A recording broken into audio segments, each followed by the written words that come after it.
Hey everyone, welcome to Bridge Stories. This is our new podcast giving people space and time to tell their stories of encountering God and being changed by Him. We hope you're encouraged by these stories and also that you leave excited that you know a lot of really awesome people a little bit better. So sit back and enjoy. Okay, here we go.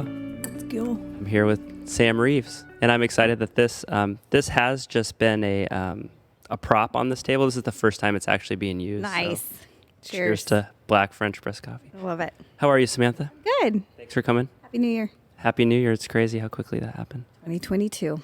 I feel like we were just in 2020 at the very beginning trying to figure out, like, man, what 2020 is a new decade. And now we're 2 years into a pandemic, and here we are. And when we were starting 2020, we didn't know quite what we had ahead of us. And so now it's kind of crazy knowing that we're in 2022 and Hashtag 2 weeks to slow the spread. Am I allowed to say that? YouTube's going to censor this already. Well, thanks for coming on. I feel like we've been friends for quite a while, but I was thinking about inviting you because this is how I experience you oftentimes. I feel like there's like so much depth in you, but every time we hang out, I feel like my wife gets all this one-on-one deep conversation with you, and I hear little bits and pieces. Like, here's a good example. We were at your house, I don't know, maybe a year ago now, and just out of the side of my ear, I hear, oh, Sam wrote a book. I'm like, how did I not know that? So I just decided I just wanted some time where I could just talk to you. So welcome. Thanks. So I'm just curious, this is how we've been starting, but where'd you grow up? I grew up in the tiny town of Tustin when it was still a tiny town. And now it's not so tiny because the Tustin Marketplace came in there and various other things. But I grew up in Tustin, and when I was there, it really was like a small town. Because I remember when we would go travel other places and tell people we were from Tustin, people had never even heard of it. Yeah. So I feel like a lot of people outside of California, they know Orange County as long as you're talking about beach cities. Right. As soon as you come like on the east side of a freeway, they have no idea what you're talking about. yeah, but I feel like cities like Orange, people know because they're bigger, or Irvine, but Tustin was not well known. But now I think more people know it, even outside of maybe traditional Orange County lines. But anyway, I grew up in Tustin when it was fairly a small community. Yeah. Born, raised, Orange County. Well, I was actually born in Pensacola, Florida. Okay. But I lived in Orange County since I was, 2. So that's all I've ever known. So I consider myself somebody who was practically born and raised Yeah. in Orange County. Do you have siblings? I do. I have 2 older brothers. 2 older brothers. How much older? So the next up brother is 4 years older than me, 5 years older than me, and then the oldest brother, my oldest brother, is I think 7 years older than me. Is that right? 9 years older than me. Did you go to Tustin or Foothill? I went to Tustin High. Tustin High. Tustin High. It's the mascot. A tiller. I didn't know that. That's the lamest mascot ever. It's not Tiller? a very robust farmer. Okay. When we would till the land, because at one point Tustin was farmland. Got it. We tilled the soil. I see. We did. Like actual humans, not like robots on wheels. Yeah. So the tiller was like this robust mascot with his overalls, maybe even just one overall because it's cool. What was like your home life like as a kid? Mom and dad married or divorced? What was kind of the I always tell people that I had what I would consider to be almost like a textbook perfect childhood. So I had mom, dad, married, the 2 older brothers. We always had some animal, usually dog, sometimes birds.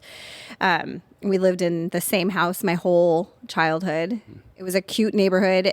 And since this was in the previous generation where we spent all of our time playing outside in the neighborhood with kids in the neighborhood. And it was that total stereotypical that we would leave in the morning and we would go play in neighbors' houses. Nobody cared. Everybody just let you come into their house. We would play all day. Somebody would feed us lunch. And then sometime later, toward the end of the day, you just knew to make yourself home before dinner. And that's the kind of, all of our siblings would do the same. So anyway, I talk about it in sort of like a romanticized way, but it really was like a really wonderful childhood in that way.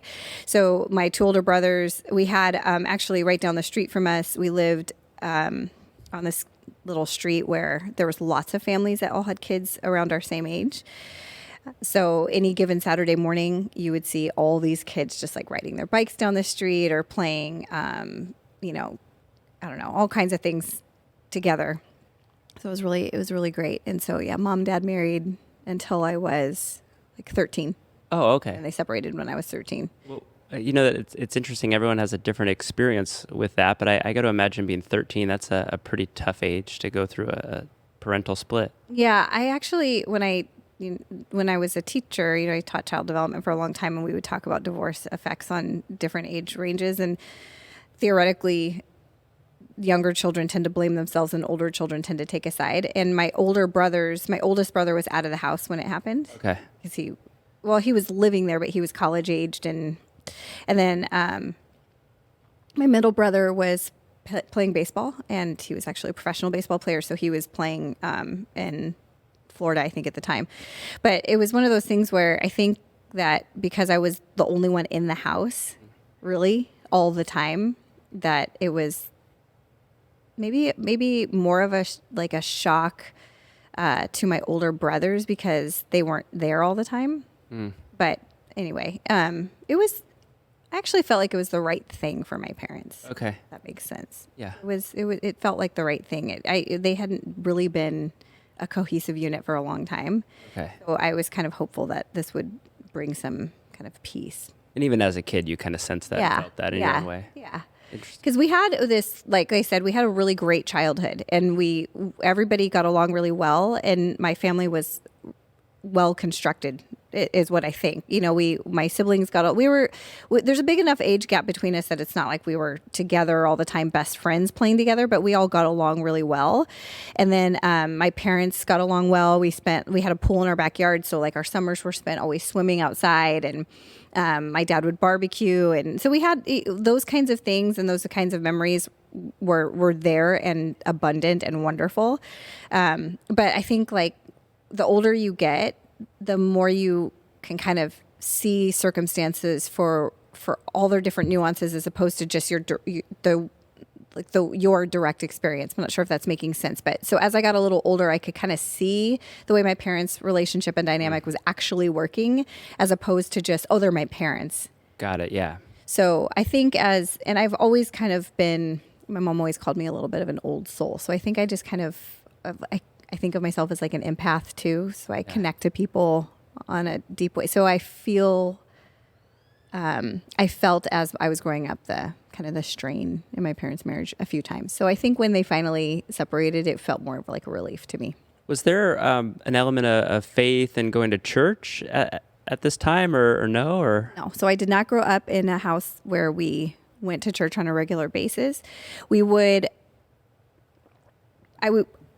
If we were to ask my mom today, and if my dad, if he were alive, they would probably say we were Christians. Okay. In fact, I think I remember them saying that we were Christians. And I do remember going to church occasionally, but that was not part of our regular experiences. And so I had a Bible that I remember somebody giving me, but nobody ever read the Bible to me. We never prayed before meals. Nobody was praying with me before bedtime. That wasn't like really part of our upbringing. Yeah, that sounds very similar to my house. My parents were totally fine. Like, oh, if you want to read a Bible, you can read a Bible. It's not like we're going to do that, but we're not going to frown down upon it or anything like that. Yeah, I think they thought we were Christians, and saying that was enough. Yeah. And the fact that they probably believed in Jesus at the time was enough for them to say, we're a Christian family. Sure. But as far as really raising us in that way, no, not at all. Interesting. So you grow up in Tustin. You're a tiller. Mm-hmm.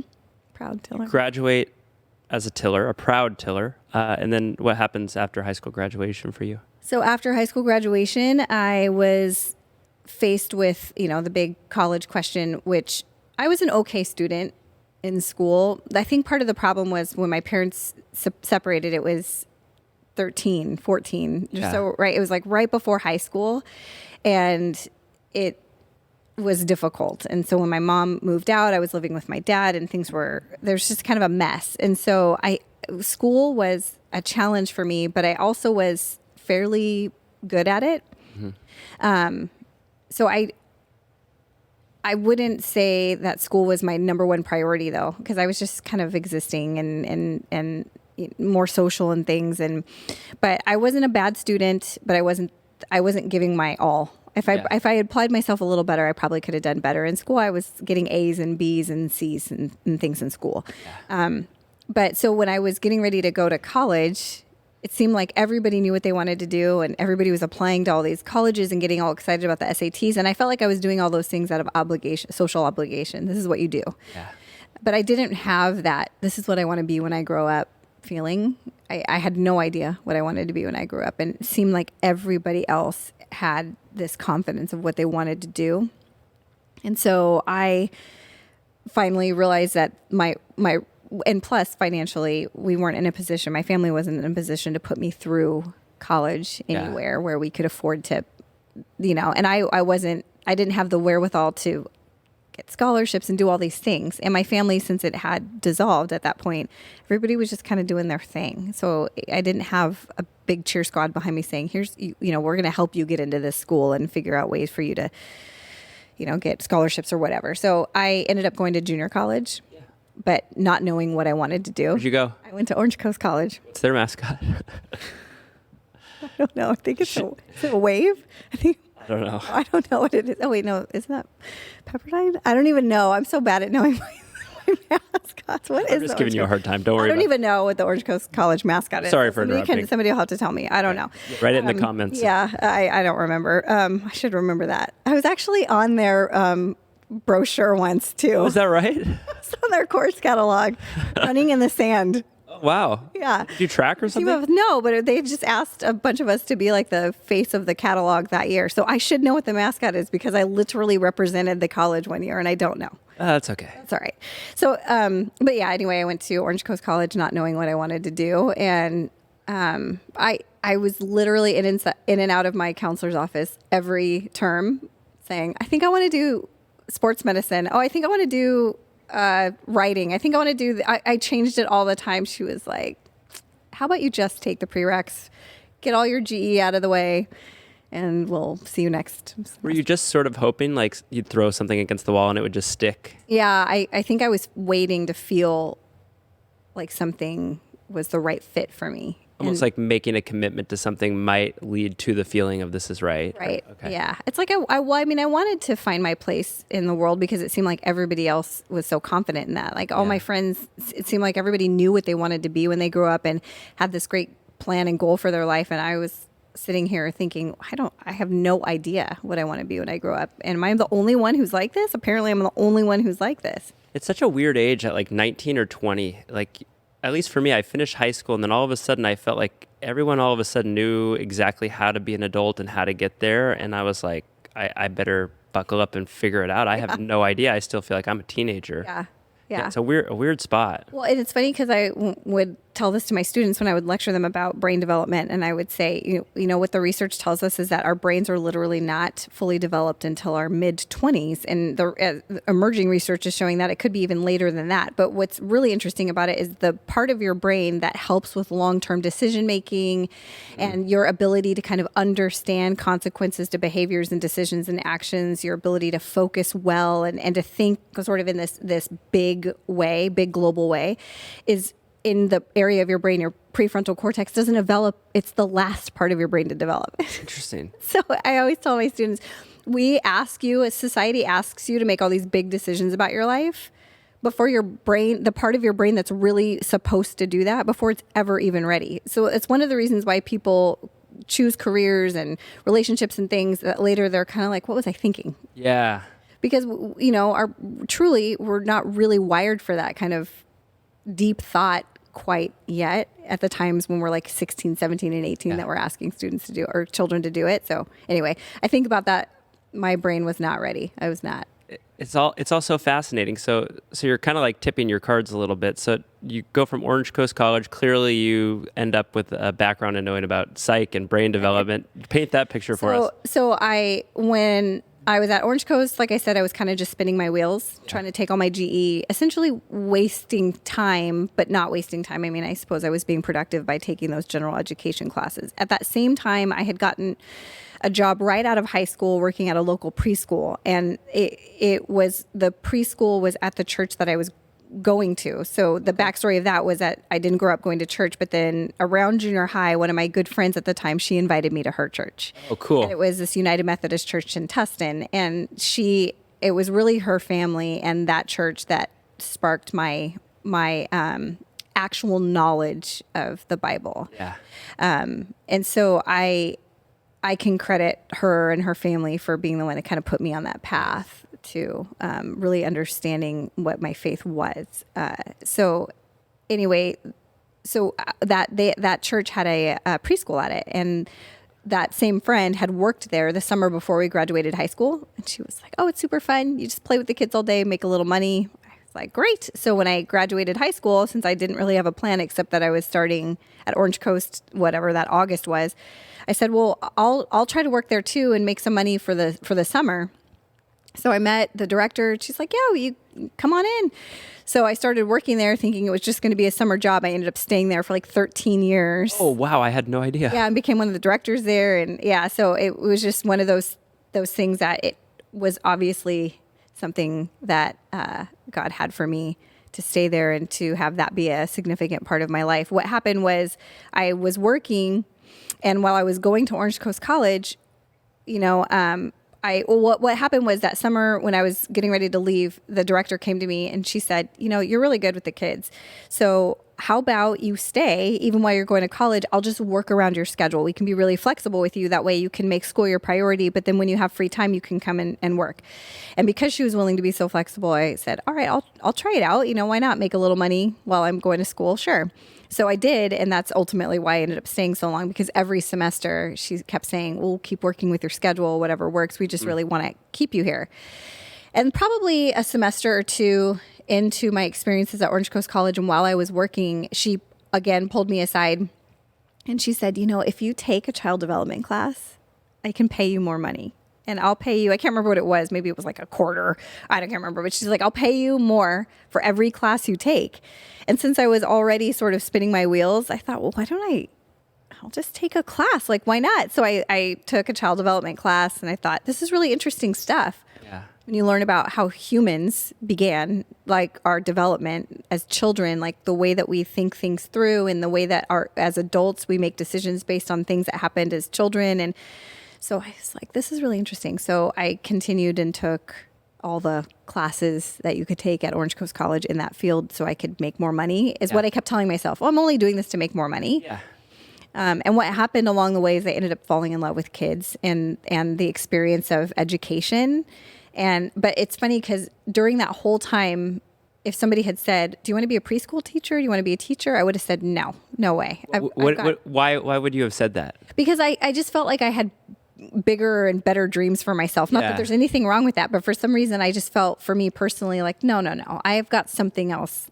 Surely I've got something else that I'm going to do with my life. It's not this. So that's what I was doing for so long, just taking those classes, working more. What ended up happening was I started working more and more, and then the classes started tapering off. And then before I knew it, I was just taking one class, and I thought, what am I doing? I really don't know what I want to do. And so it had been like 5 years that I had been at Orange Coast, still not sure what I was going to do. So I ended up coming to my boss, and I said, I can work full time. I don't know what I'm doing right now. So I'm just decided I had enough credits at that point to be considered a full, like a fully qualified preschool teacher is what the terminology is. And so, meaning I could be alone in a classroom, I could just be a preschool teacher. And so I told her that I was ready and willing to do that if they wanted me to, and she was happy with that. And so I thought maybe this is just what I'll do. Maybe I won't do anything else because I can't figure out what I want to do beyond this. And so for a long time, probably another 3 or 4 years, that's what I did. And I was working and I enjoyed it greatly, but I didn't want everybody kept telling me, oh, you're so good with the kids. You really should just be a teacher. Go back to school, get your credentials, do the whole thing. And I thought, I just don't want to be a K-12 teacher. I just didn't feel like the right fit for me. Okay. But the pressure from people saying, well, this seems like it would be a good fit for you. You're so good with the kids. Why wouldn't you want to do that? And I kept thinking, well, what can I do if I really like kids, but I don't really see myself being a K-12 teacher? And that was what I grappled with for a long time and kind of shelved.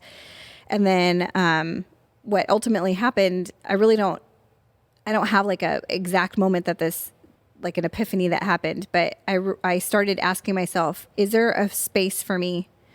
Somebody who likes kids, enjoys the process of seeing them grow and develop, but isn't interested in being like a kindergarten through 12th grade teacher. Is there a space? And what I discovered was that what my love of children really was rooted in was in their relationships with themselves, others, and then their parents. And I thought, I think what I'm really interested in is more like the psychology of kids and relationships. And so then that's how I stumbled into psychology as something that I thought might be the right fit for me. And so then I thought, well, maybe I could be a child psychologist, and maybe that would be the right avenue for me. So I started looking into it, and I decided I would go back to school to pursue that. So I went to Cal State Fullerton. At this point, all of my friends have already graduated. They already have their careers. Some of them have bought houses or getting married. And I'm still like, I think I know what I want to be when I grow up. I'm a little late to the party, but I think I know now what I want to do. So I went to Cal State Fullerton. I was like the oldest person in my classes. How old were I you? was like 24. Yeah. It's so funny. You probably felt like so old. So old. Yeah. So old. So old. But I was like, okay, I'm ready for this now. So I go to Cal State Fullerton and I get my bachelor's in child and adolescent studies there. And then I did great there. So when I was in high school, remember, I wasn't doing that great in school. I was doing average. But then once I was motivated, like, I can do this. Well, I did excellent in school there. I was getting all A's, doing really, really well. So I thought, I think I'm a good candidate for grad school. So I put all my eggs in one basket and applied to one school, which was Long Beach, in their counseling department. And I thought, I think I'm good. I have a lot of years of experience working, because at that point I'd been working for several years. I thought, I can take what I know from working, plus, all my years and experiences working with kids, plus my education, and I'm sure they'll accept me into their program. And this was now 2007. It was right before the big economy crash. Oh, yeah. So then what happened was when everything tanked, everybody was losing their jobs, and corporations and businesses were having to cut their departments in, not even just in half. I mean, everybody was losing work.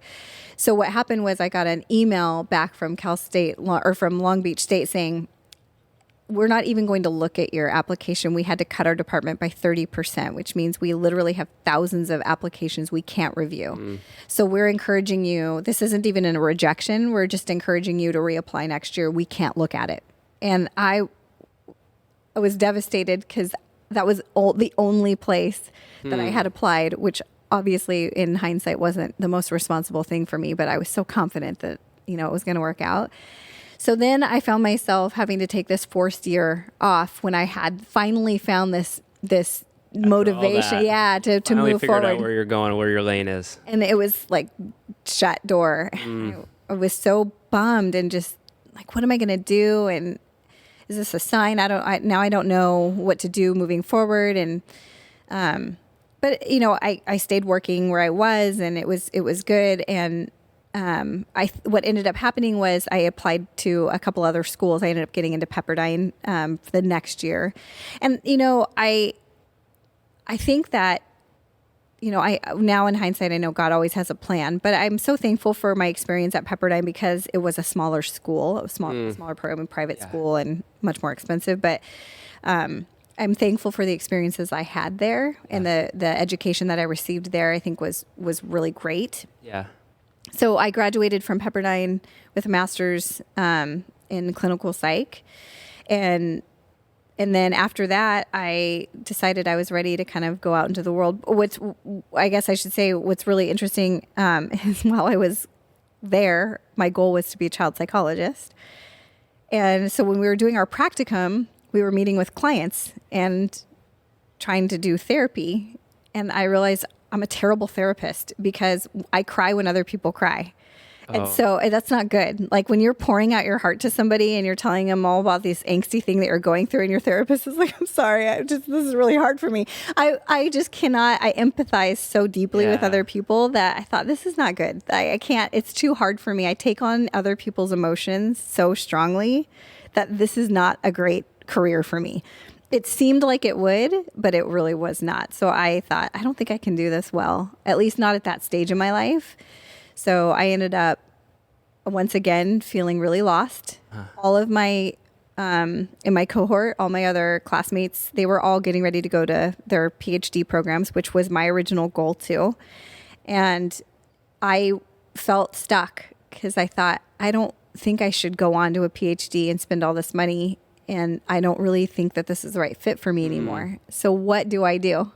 And I ended up quitting. After I graduated, I ended up not applying to a PhD program.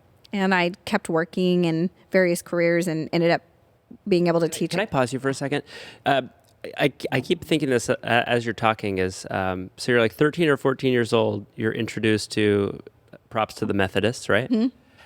Along all of these ups and downs, throwing stuff at the wall, trying to figure out like, where's my lane? I don't know where I'm going. And then feeling like this is it. I love this. I love where I'm working. And then back to square one.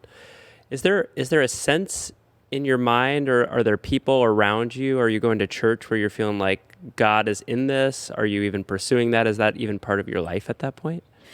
So let me back up and tell you then something that I think helps to answer some of that, and then I think is important anyway. When I was a kid, this is part of like my testimony story, which whenever anybody asks me, like, tell me your testimony, I hate that question because I feel like I don't really have a great testimony story of like the day that I was saved and it was this deep, profound, big thing. I don't have that story, but in moments like this, I recognize that the story that I do have is really important for Sam, But so when I was a kid growing up, like I said before, we did not grow up in a house that talked about faith, talked about Jesus, talked about the Bible. We didn't read the Bible together, even though I had one. But for as long as I can remember, I knew that Jesus was real for as long as I can remember. And I can remember having conversations in my room with who I now know is the Lord, but I didn't really know what I knew back then.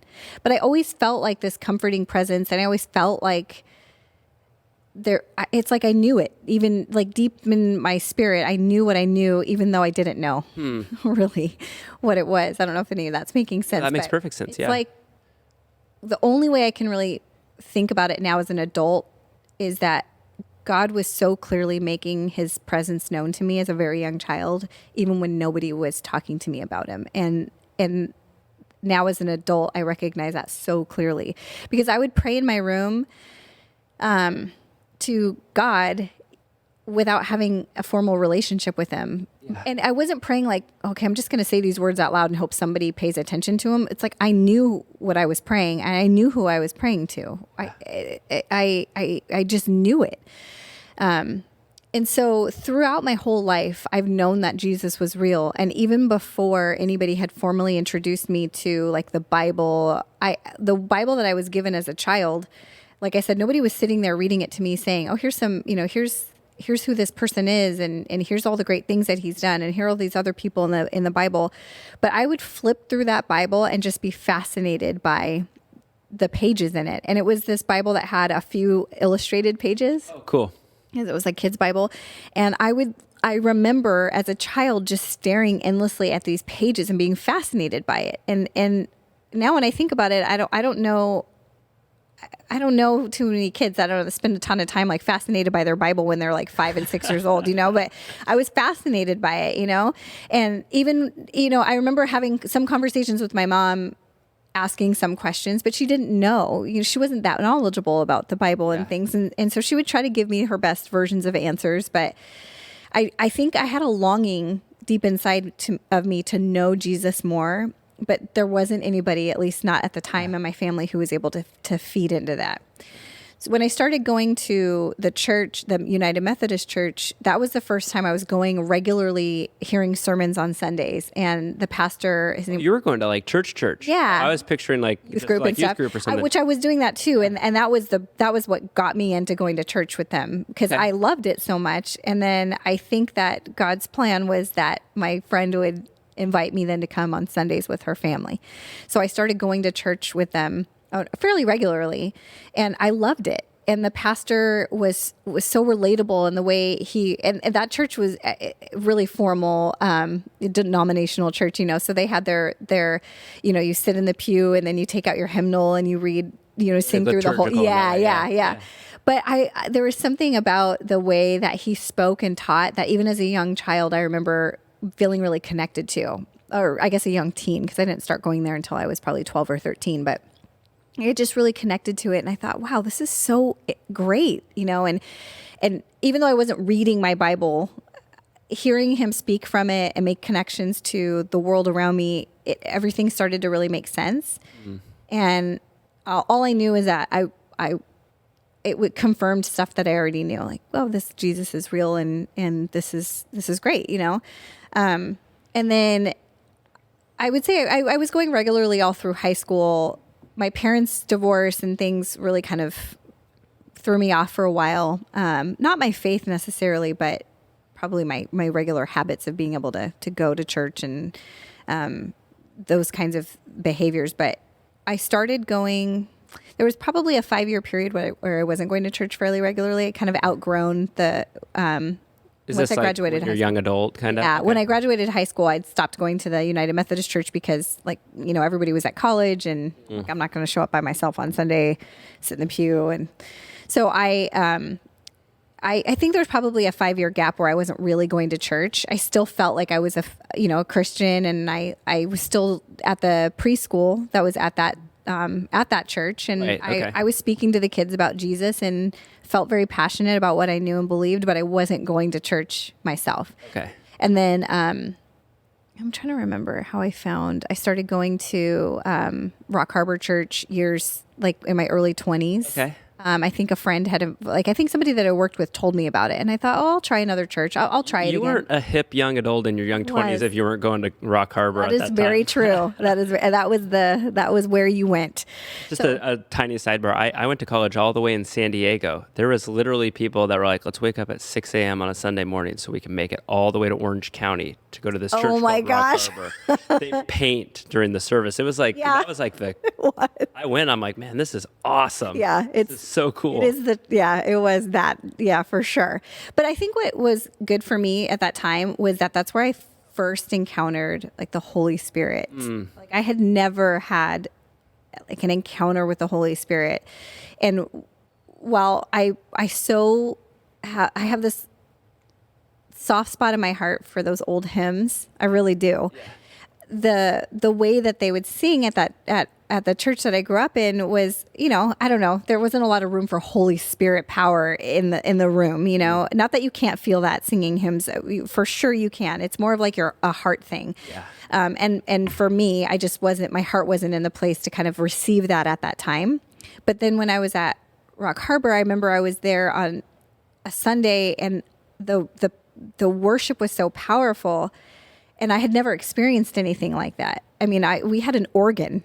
So I'm imagining, if my timeline's right, this is like pre-YouTube. So do you even know that exists out in the Christian world, or is this like totally mind-blowing to you?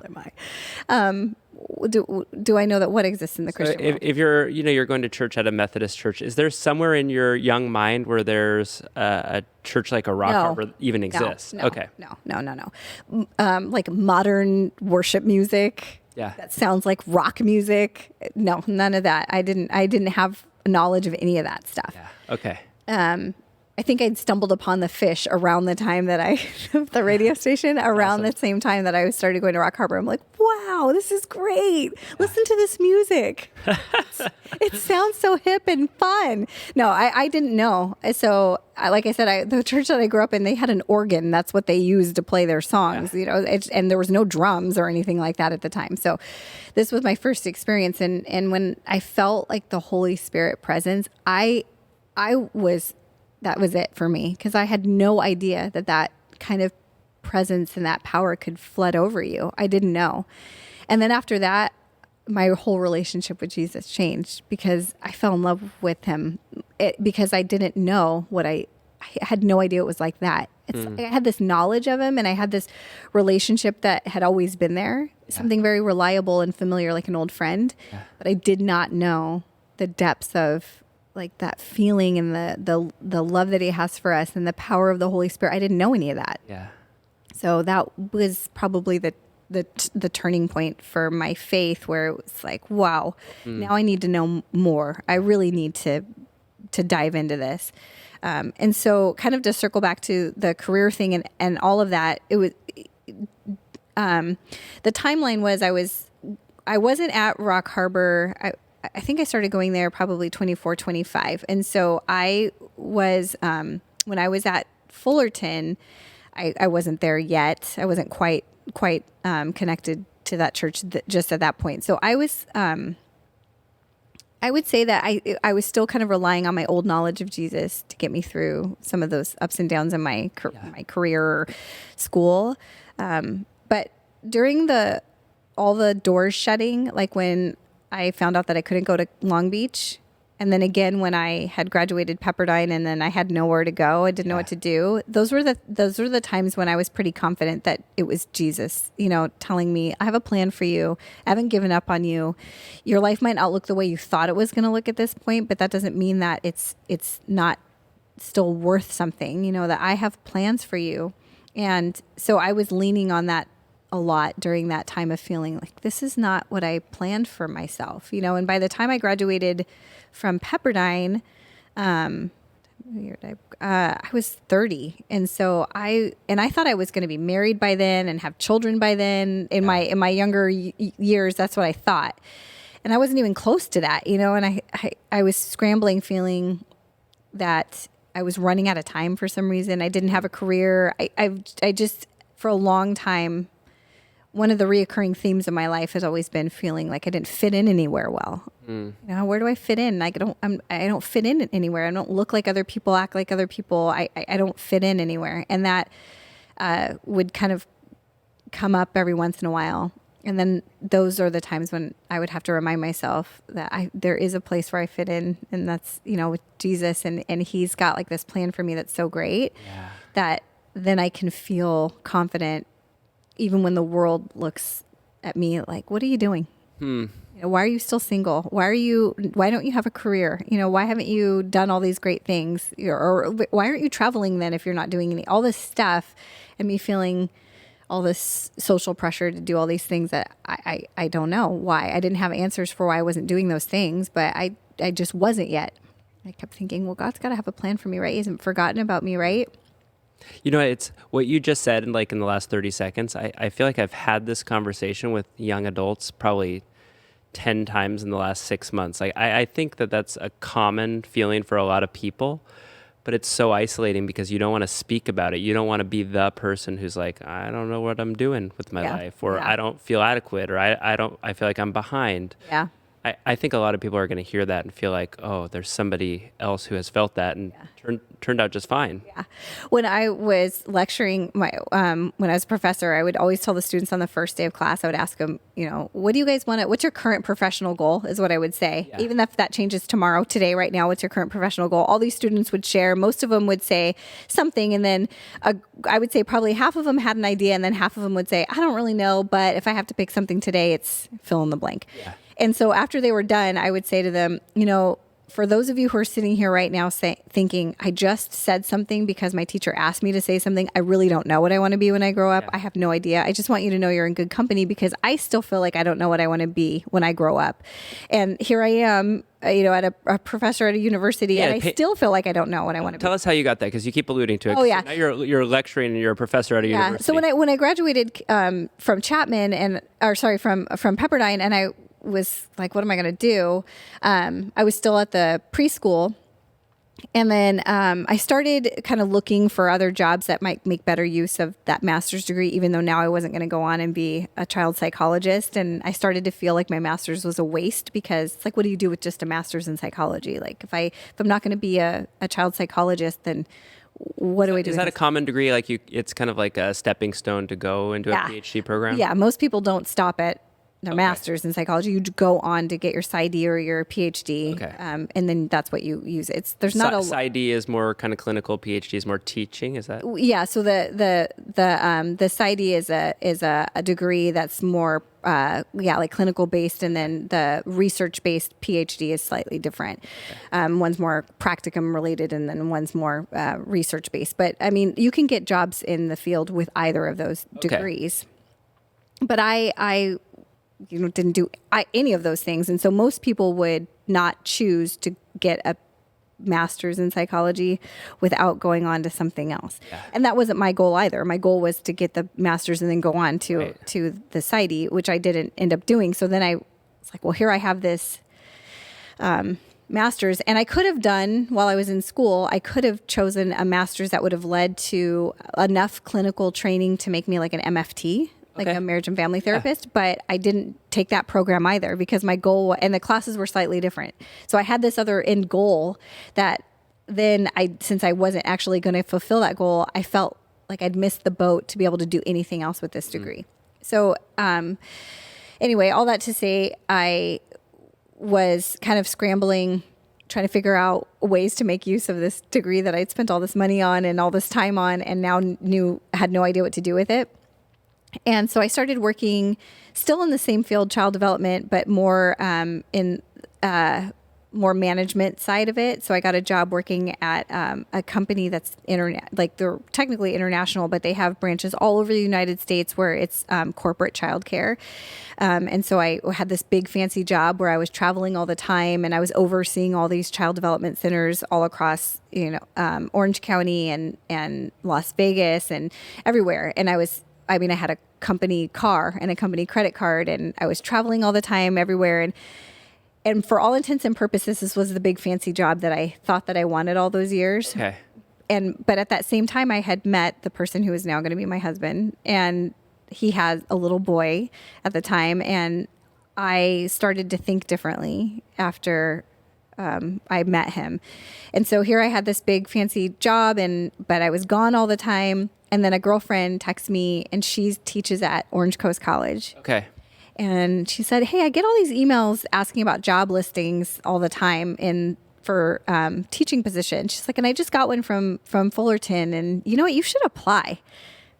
At the time, that was completely off my radar. I'd never taught college. I'd never taught. I said, why would you think of for this? And she said, I think you'd be really good at it. I think you'd really like it too. And if you want, why don't you come guest teach one of my classes? Were you actively kind of looking for a change at that point?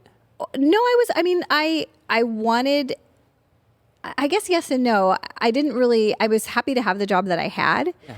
Yeah. So I wasn't like desperately trying to find something different, but in my heart, I was thinking, I wish I kind of had a job that was a little more local, so that I wasn't traveling all the time and gone away from this guy that I'm so enamored with now. And we'll get back to that guy later. But so I guess I wasn't really actively looking, but then it was like this came into my lap basically. So when she told me about it, I said, I don't think I should do this. But she asked me to come to teach a class with her. Okay. At Orange Coast, and I did, and I ended up loving it. And the students really received me well. And then she was telling me that, she's like, you did a great job. I really, really think that you should look into this. So I stayed with her for that whole semester while I reached out to the people at Cal State Fullerton, and it was, my husband and I still laugh about it because the door couldn't have been wider. I went in thinking that I was interviewing, and the girl at Cal State Fullerton was like, which classes do you want to teach? Like, Sign in blood. We need to come in right now. Yeah, she's like, we have 4 different classes that we need filled for the fall. Which ones do you want? And I was like, what? I don't even know what these classes are. But she basically gave me the job sight unseen, and then I left with a stack of textbooks and 3 weeks to prepare. And I was like, okay, I can do this. And then the rest was history. And I was there for 10 years. And so, it was glorious. But to kind of button up the story about the students on the first day, my teaching tenure, I loved it, and it was great, and it was what I needed for a long time, even though I didn't think that I was going to be a great teacher. College students were a little different than like fifth graders. So, but when I would tell them on that first day of school about, what you're going to be when you grow up, and they would flounder, and I would tell them like, I'm standing here before you, and I still don't know what I'm going to be when I grow up. And I felt like that made them feel so comfortable. That was something that they really resonated with, because I would tell them, I still feel like there's something else for me out there in the world. So now you're teaching at Cal State Fullerton. And where are you with, your husband goes by many names. I call him Jimmy. Yeah. Some people who are watching will be like, who on earth is Jimmy? I know Earl, or I know James. Yes. What do you call him? I call him Babe. Oh, Babe. Okay, so tell us about Babe and where he enters the story. Yes. So when I graduated from Pepperdine, I was still working at the preschool, and I was single at the time, and sort of famously single amongst my peers, because everybody was like, why are you still single? You shouldn't still be single. And I, was dating a little bit. There was nobody who I felt like was the right person for me. And even when I was in my 20s, I felt like God, I don't know, I can kind of feel like God's hand in even my romantic relationships. Like I felt like God had told me about my future spouse. Oh, interesting. Okay. And I, but if you feel crazy thinking things like that as a young person. So I thought, I don't know, I'll just date whoever I deem that I feel like interested dating at the time. I wasn't really thinking long-term marriage, even though I wanted to be married. And so when I was finishing up when I was finishing up Pepperdine, I was still working, but I was getting ready to move on from that job at the preschool, because I just felt like it was time to move on. I've been here for a really long time. I better make good use of this master's degree that I have. So it was probably 6 months after I'd graduated from Pepperdine. In fact, it was almost exactly 6 months after. And I was getting ready to resign from the job that I'd had and go to that corporate job that I ended up getting. And the morning that I woke up on my last day of work, I had been there for a really long time. So that was a significant day for me. So the morning that I woke up from that last day of work, I told God, as I sometimes do, I told God what my plans were. Okay. I said, God, here's the plan for this next season of my life. If everyone's honest, they do more telling than they'd like to lead on. I hope so, because I for sure sometimes like to tell God what the plan is. And then my assumption is that he's like, okay, you're right. That sounds like a good plan, Sam. So glad you're in charge here. That way, Sam. Thanks for filling me in. I'm so glad you told me what the plan for your life is, because I didn't know. Yeah. So I woke up that morning and I told God, okay, listen, I'm ending this part of my work life that it's been such a big part of my life for so long, and I'm starting this new career. So I just want to focus on work. I don't want to date anybody. I do not want to be thinking about marriage and why I'm single, because that was kind of a hard part of my life at the time, because I didn't want to be single, but I wasn't dating anybody that Were you seeing peers get married? Yeah. Because by that time I was 30, and so most of my friends were married. Some were starting to have children, and I was the one, and everybody felt like, well, you don't need to be single. Why are you being single? Yeah. And I thought, well, I don't want to be single either, but I'm not meeting anybody. It's such a strange pressure, especially in Christian circles. Yes. It's astronomical in so many ways. It seems like it should just be this easy thing. And I was at Rock Harbor, and they have the big singles, it's like, I'm sure you can find somebody and just marry them. Yeah. It's not that easy to find somebody that you actually want to fuse your entire life with and be married with forever. I feel like there's I don't want to say this. There's a generation that sort of is like, well, she believes in Jesus and you believe in Jesus. Just get married. Just make it work. 2-month engagement. Just ready, set, go. What's the problem? I was not finding it to be that easy. So that morning, I told God, I don't want to focus on my singleness. I just want to focus on this new career path. And I felt like God was like, oh, okay, sure. Sure, Sam. And I met my husband that night. How did you meet him? I met him in a parking lot. Okay. Because all great romances begin in parking lots. Yeah. And yeah, so I met him in a parking lot. And I'm trying to think of a movie where that's how it starts, and I can't think of one. No fairy tales like that. No, we definitely don't have like a fairy tale story. God's hand was in that. But we met in a parking lot where literally he was leaving. It was in the orange circle. So the way that the orange, or some people call it the plaza, but some of the parking lots intersect. So when you're leaving one restaurant, you can be in a shared parking lot. So he was leaving one establishment. Oh, okay. I was leaving a restaurant with a girlfriend that we'd gone out to dinner to celebrate my last day of work. Okay. And we literally intersected in the parking lot. And he would tell you this story as well, but he doesn't really remember meeting me because this was in his former life, and he was a little tiny bit inebriated at that point. So he doesn't remember the actual meeting of me, but I do. And so he was a little stumbly in the parking lot. It's purely your story to tell. Yeah. Okay. Exactly. So, but yeah, the kind of the short, because that's a whole nother story. That's a big story. But the short version of that is that God had his hand in our relationship from the very beginning. And even when from the outside looking in, it didn't seem like a likely pairing. I think even to us, it didn't seem like a likely pairing, but God so clearly had a plan for this relationship and this marriage. It's now been almost 10 years, but so that night that we met, he was a drunk kid in a parking lot hitting on some girl that he saw that he thought was pretty. And I was this recently graduated from Pepperdine University graduate. And I felt like I was, God, this is the guy that you want for me? Because I felt like God was telling me to talk to him. In fact, one of the parts of the story that I think is pretty funny is I normally would not pay much attention to some drunk guy in a parking lot, but for some reason I felt compelled to talk to him. And my girlfriend who was there with me was even questioning my decisions at the time. And I remember her even saying, Sam, what are you doing? Let's get in the car and go. Yeah. What are you doing? Yeah. And then when James ended up asking me for my phone number, I gave him my number, and she even said, "Are you giving him your real number?" She was so shocked at what I was doing, and I was shocked at what I was doing. I couldn't believe that I was moving forward with this. Even as I was writing my phone number or putting my phone number into his phone, I couldn't believe that I was doing it, if that makes sense. I was thinking, what is happening to me? Why am I doing this? But God, you had just told God 12 hours earlier that you had no interest exactly. in that. And then he put this guy in my life, and then we hit it off, and then we were pretty sure we wanted to get married almost right away. Yeah. So what year did you guys get married? 2012. 10 years? Yep. What date? We got married.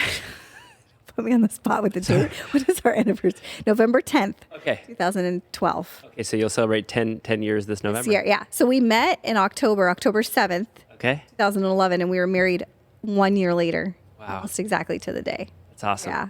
Very fast. Yeah. And I mean, I know your husband quite well. Yeah. He's no longer a stumbling drunk guy hitting on girls in a parking lot. No. I know that for certain. Yeah. God definitely did a lot in his life in these last 10 years. Pretty revolutionary. He actually completely changed his life within the first couple of months of us knowing each other. And that was one of the things that God had for him, was this bringing him over to the side of Christ as opposed to the side of darkness and debauchery. Yeah. I think sometimes I think we think of God's story as like very linear oftentimes, but it's usually not that way. Sometimes, it sounds like what Jimmy needed was something he wanted so badly that he was motivated to change. Yeah. And so that, like I said, that whole story is something else, but the end of it is that my husband is now like super faithful man of God. Like, I don't even know anybody who loves Jesus as much as he does. And then our marriage hasn't been perfect, and we've had lots of struggles and things, but God has been so faithful, and it's been a great journey. Yeah. So 10 years of marriage. I mean, there's a handful of people right now that are engaged here at Bridge. I wanted to ask you a couple questions, but maybe I'll just say it so we can get back to it and I don't forget. But I do want to hear about how you found this place, previously Zion and now Bridge. But paint a picture of engagement and early marriage for you guys.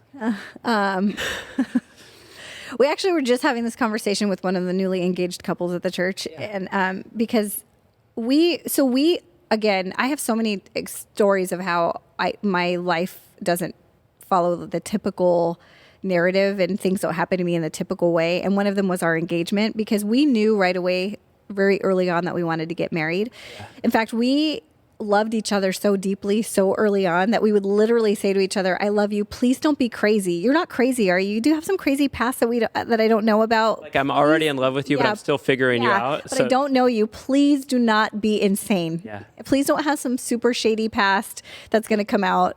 Please." And I remember we were earnestly saying that to each other, very early on, because we seriously felt the love feelings, but we didn't know each other. So, but we were also trusting, I for sure was just trusting God, because I felt so strongly that this was the person that God had for me. So we were already talking marriage. I mean, just a few weeks into our relationship. Wow. And it wasn't that we had active plans, like here's the plan for our wedding, but we knew what we knew. And it was that cliche that when you truly know, then there wasn't this grappling of, okay, how are we going to make this work? Yeah. It's just a matter of making it work. It's like we just knew that this is the relationship. This is it. This is the person for me. Do you feel like that maybe looking back, you're mentioning that there's a feeling of being left behind, like your friends are getting married young.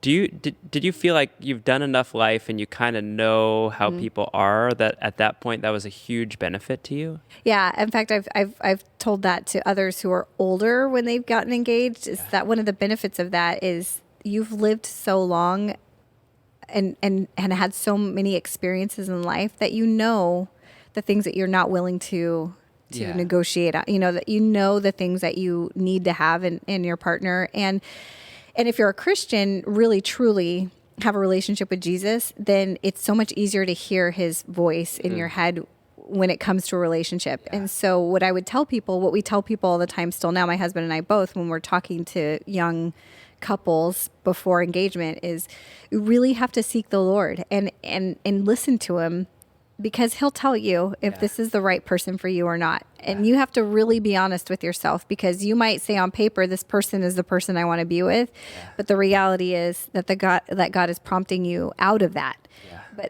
But logically, to the world, that doesn't make any sense. But if God is telling you, this is not the person I have for you, no matter what it looks like on paper, no matter what it looks like to the rest of the world, then you have to be obedient to what God's telling you. And sometimes that's not easy to do.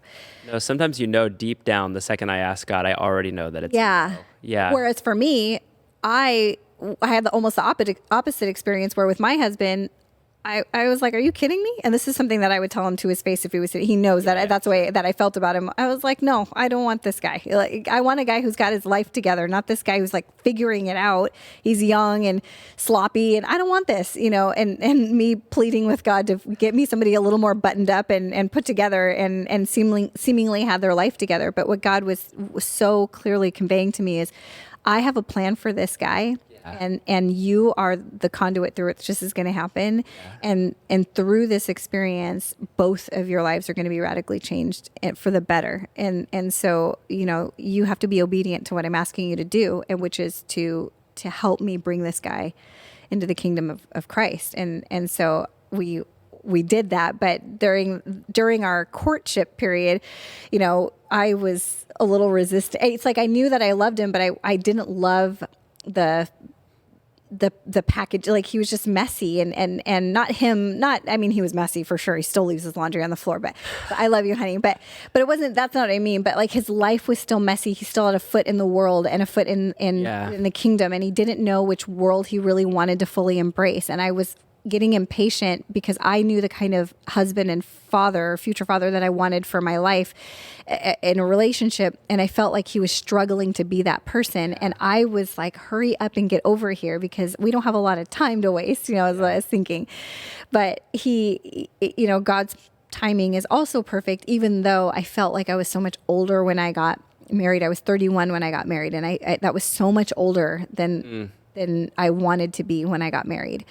But so what I tell people now is, that there's so much wisdom that you gain from those years of being single, even when you don't want to be single, that if you're just obedient to God and you just focus on the Lord, that and if he's called you to marriage and that, then it'll happen, and it'll be beautiful.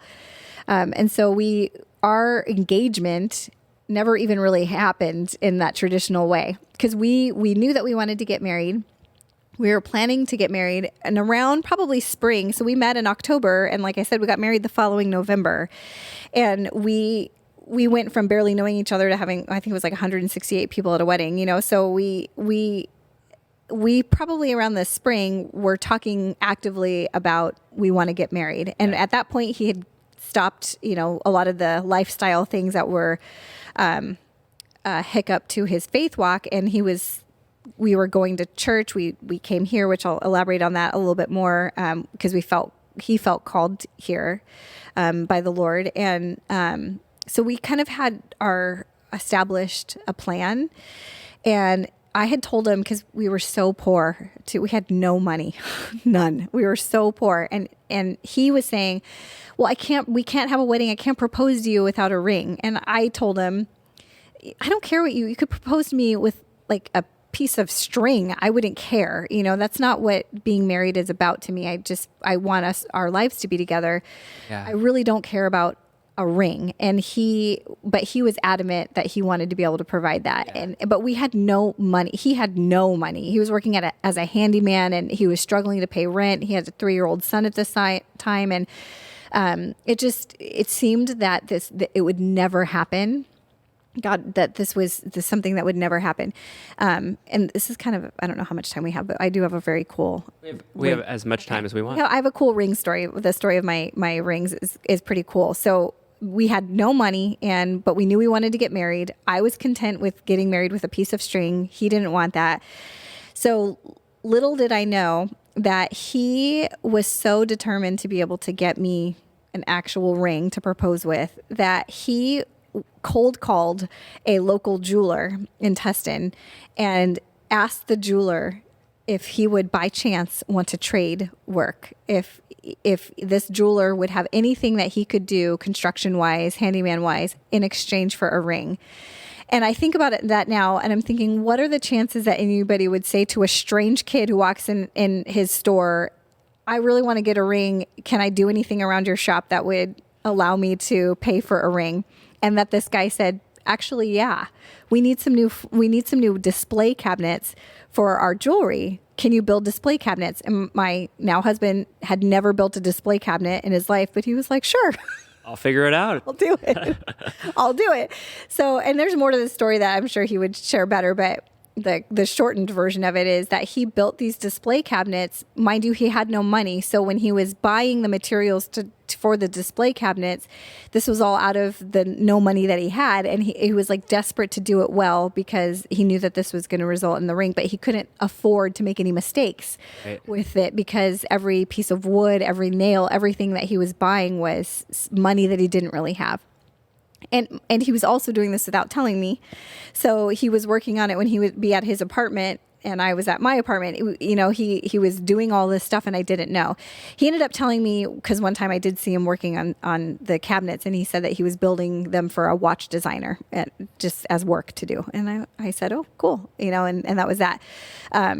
So this guy was so determined to propose to me that he goes to this jeweler, trades work with him, has a vision apparently for the ring that he wants to propose with, and then makes it happen. And so he had this plan for proposing, and he had this whole plan in place, and then his proposal plan didn't even work out, because my father-in-law let the cat out of the bag that he was going to propose to me. When we were I've heard another version of that story, that he wanted to ask your dad's permission, so he took him out to a restaurant. When they got there, it no longer existed, or something like that. Oh yeah, that was like a whole other story. Yeah. So while we knew that we wanted to get married, and we knew that this was the plan for us, right? So my James was it was important to him to get my dad's permission. And so he did the thing where he asked my dad, and my dad, I'm the only girl, so my dad's very protective, and he was very, he wasn't a big fan. My dad also comes from a generation of men who wore like suits to church, and believe in like being like clean shaven. And my husband was, constantly rolling around in like a hoodie with like a scruffy beard. And my dad just could not get on board with that. He used to always say that he looked like a hobo, is what he would say. He's like, I don't know why he dresses like that and why he won't shave his face. And I was like, Dad, don't. He's a great guy if you would just get to know him, but he couldn't really see past that stuff. Yeah. But I think it was more that just that I was his baby girl, and he wouldn't have liked anybody. He was looking for some roadblocks. He was looking for stuff, you, yes. And so he took my dad out to dinner, and I'm sure my dad knew what was going on, and he was a little begrudgingly going along for the ride, but he went, and my husband drives to this restaurant, and the restaurant is closed. I think it was like a Sunday or something, so the restaurant happened to be closed that day. Okay. And he's like, oh my gosh, he calls me, the restaurant's closed, what do I do? And my dad's following in the car behind him, and I said, what are you talking about? You didn't think to look into that ahead of time. He was like, I don't know what to do. What do I do? And I said, I don't know. And then what makes it worse is my dad was diabetic, and he had already taken his insulin shot. And so when my dad, he needs to eat right away. So I'm telling James, I'm like, my dad already took his shot. You have to take him to get food. I don't know what you're going to do, but you have to drive somewhere and just feed him. And then maybe you just ask him another time. And so I don't know, even to this day, I'm not sure exactly what he told my dad, other than obviously the place is closed. We have to find somewhere else. And then the icing on that cake is like, he asked my dad if he could marry me, and my dad essentially said no. My dad was like, I don't really like you, but I know that you're going to do my daughter's. Yeah, I know that you guys are going to do this anyway, so fine. But it's worth noting that when my dad died, he loved James. In fact, when my dad was like in his last couple days of life, one time my husband walked into the room, and my dad, who's like had been almost nonverbal at this point, like lifted up his arms, and he was like, there he is. And he was so excited to see my husband. So it's worth noting that he ended up falling in love with him once he got to know him past those rough edges that sometimes people see when they see my husband. My dad ended up loving him. But your husband's rough edges are what make him so endearing, at least to me. Yeah, he's fantastic. But the quick little proposal story was, we were actually at Rock Harbor Church. Okay. Because we were still sort of we were actually coming here and going to Rock Harbor. We were still going to both churches. And we were in church on a Sunday, and I didn't know that we knew that we wanted to be married, but I didn't know that he actively had a plan for proposing with a ring. When we were sitting in church, and my father-in-law happens to be there, and my father-in-law says to him, hey, so how's it going building those cabinets, which I did know about because I thought he was building them for the watch designer. And James says, it's going fine. And then he goes, well, is he almost done with the ring? And my husband's face turned like ghost white. And if you've ever been to Rock Harbor, it's a pretty big church. They have these seats, and then the lights went completely dark because worship was starting. And I could just feel my husband's like whole heart just like fall to the floor. And I'm like sitting there trying to pretend like I don't know what's going on. And then my father-in-law looks at him, and he's like, what? She knew that you were going to do this, right? And my husband was like, Dad, she didn't know. And then the music starts. And so for worship. Yeah, it's time for worship. Everybody lift your hands and praise. And so I was trying to reassure him, and I said, well, I don't know what it looks like, and I don't know when you're going to propose or how you're going to propose. And he was like, forget it. I'm so upset. But he ended up giving me the rings when we already had our invitations ready to go out for our wedding. Like we were already actively planning our wedding, and the rings were, like I said, sort of just a thing that he felt that he needed, but I didn't really care so much about. But. You mentioned he sort of sensed a calling from the Lord to be here. Oh, yeah. It's now Bridge, but back then it was Zion Community Church. Yeah. So how did you guys end up here and land here? Yeah, so we started coming here even when we were dating, because this was a church that my father-in-law was going to at the time. And so it was kind of, I think, the only church that my husband really knew. And since he wasn't really walking with the Lord at the time that we met, he like, I was going to Rock Harbor happily, and I was enjoying it there. I wasn't really ready to invite him to church because I was still sort of resistant to the relationship. Okay. And what ultimately brought us here was he texted me probably a week after we'd met, maybe 2 weeks. And he said, will you come to my church with me? And I wanted to say no, because I didn't want to go, because I wanted to stay at my church. Yeah. But I felt like God was saying, this is what we've been planning. This is the moment. He's asking you to go to church. Do not say no to that. This is a guy who is clearly not walking with me. Yeah. But he's inviting you to church. Say yes. So I said I would come, and I did. And God spoke to me in this building, in this pew over here. And They were red back then. They were red back then. And I sat here, even though I was kind of, I don't know, when you come to a church that you don't really want to be at, not because there's anything wrong with it, but because I didn't want to be here with him at the time. I was just like, I don't want to. I want to be at my church. And I don't want to kind of walk this guy into the kingdom of Jesus. I just want him to decide to do it on his own and then come get me when he's there. Yeah. I didn't want to be there for the messy part of it. And it's funny because we came to church that Sunday, and there was a guest pastor, and I don't remember his name or anything about him other than the part of the message that he spoke was how God sometimes calls us into missions, including people that come into our life that we sometimes don't want to have to be in relationship with and to minister to, but that's what God has called us to.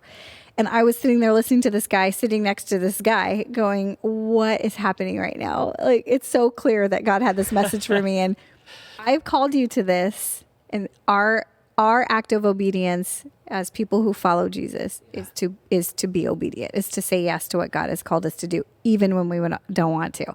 So here I was listening to this guy talk about sometimes that means a difficult relationship, maybe healing a relationship with a family member, being in a relationship with somebody who you don't really necessarily want to. And it was so clear to me that God was speaking to me. And then during the worship here, I had this like vision during the worship time of seeing my husband get saved and seeing like the men of the church putting their hands on him and praying over him and him weeping and coming to the Lord. And that was something that so cool. I clung on to for so long. And what's also interesting is right during that time, and I didn't know my now father-in-law, he was a stranger to me because I barely knew the guy sitting next to me. I barely knew James myself, and so after I had that vision of him being saved, I felt like God was saying, now go share that vision with his dad. And I was like, no, first of all, I don't know anybody in this church. I'm new to this building. And you want me to go to a stranger who I've never met, the guy, his dad, and tell him, hi, sir, I just had a vision of your son getting saved. And I wanted to say, that sounds crazy to me. I'm not doing it. And I felt so clearly like God was like, yes, go and tell his dad. And I was seriously, multiple times in my life, I have described myself as Jonah. God is so clear in what he wants me to do. And I'm like, why? No, find somebody else. Yeah. I'm not doing this. And then going to Tarshish. So I was like, I'm not doing this. And anyway, obviously I did, because God was like, yes, you will do this for me. So I did. And I went up to this strange man and I said, hi, you don't know me, but I just want you to know I was praying and I had a vision of your son coming to Jesus here, and the men of this church putting their hands on him and praying over him, and him weeping and coming to know Jesus. So I just want you to know that if you're worried about him, that I feel like God's going to rescue him very soon. And my father-in-law starts weeping in church. And mind you, James had already left, because as soon as church was over, he beelined it out of the building. And Without you? Yeah, he had to get out of here. And so he was in the front of the building, and I was trying to work up the courage to tell his dad. And so I was trying to get out of here too, but God was clearly telling me I had to tell him this vision. So I did. And he started crying, and he was like, thank you so much. And then that was that. And then that exact vision happened several months later, where the men of the church prayed over him. He wept and came to Jesus. So that's awesome. Yeah. And you guys did get married. We did get married. And I guess that would be flash forwarding, 7 or 8 years, but you have 2 beautiful kids. Yeah. If you're open to it, I'd love for you just to share a little bit about that journey for you. I think there's so many people looking for hope and kind of what you've experienced. Yeah.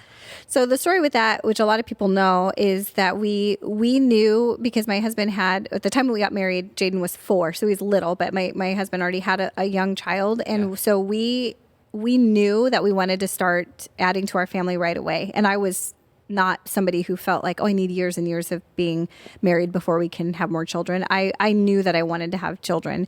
And in fact, that was of all the things that I've said in this time about how I didn't fit in, I didn't know what I wanted, I wasn't sure what I was going to be when I grew up. The one thing that I always knew was that I wanted to be a mom. That was like the one confident constant in my life was I want to be a mom. And so that was so clear to me that we were on the same page, that we weren't going to take a year off. Everybody told us we were crazy when they would ask, are you guys going to have kids right away? Or you're going to wait? And we said, we're not, we're open to right away. And everybody said, you guys are crazy. Just enjoy being married. And we said, we know what we have and we really want to, but we had already had, since we had such a fast courtship and all these other things that were non-traditional, we were well versed with people being sort of opposed to the way that we were doing things. So it was already kind of we were like, we're good with this, and we used to say, we can't wait till it's been 2-3 years married and people stop thinking, oh, this is just a rushed, thing, or these two are so silly, or they're gonna, we thought we'll prove them wrong several years down the line. We used to say that. I can't wait to be married for several years so that people can stop wondering if we're gonna make it, So anyway, when we got married, we knew we wanted to have kids right away, and we got married in November, and I thought we'll probably have a Christmas announcement, it's just gonna be great. And we didn't. And then kind of like how I always knew that God was real, even when I was little and nobody, it's like, I know what I know. And I think that's one of the giftings that God has given me, is that he speaks very deeply into my heart about truths.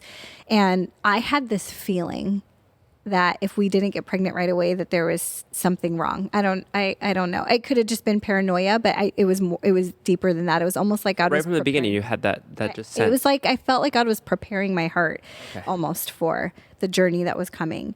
And so after that first month when we weren't pregnant, and the second, third, fourth, fifth, whatever, I thought something isn't right. I mean, some people say, oh, take a year, just keep trying and don't worry about it, and it'll happen. And okay, but it's not. I just had this feeling. So I ended up calling the doctor after 6 months, and they were like, oh, well, I mean, it's kind of early. We usually tell people don't worry about it till it's been a year. Right. But I mean, why don't you come in? And so that just started it. And then that was the beginning of a very long process of learning that we would not be able to have children naturally, and that,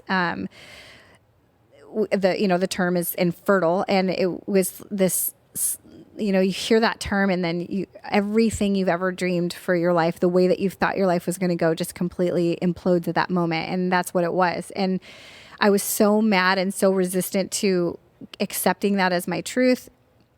So we just, I kind of ignored it and thought, we'll deal with this later.